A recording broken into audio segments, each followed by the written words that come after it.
Oui, une borne qui ressemble à de gros jumelles où nos yeux fixent un écran et nous plonge dans un Paris méconnu, tel qu'il était en 1416 ou en 1789 lors de la Révolution française.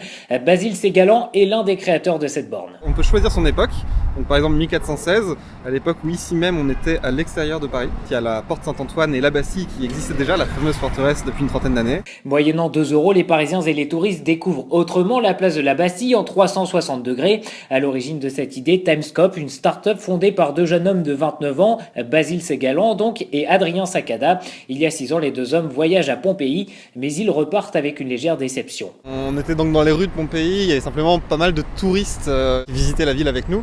Et donc on avait un peu du mal à imaginer précisément à quoi ressemblait Pompéi à l'époque antique.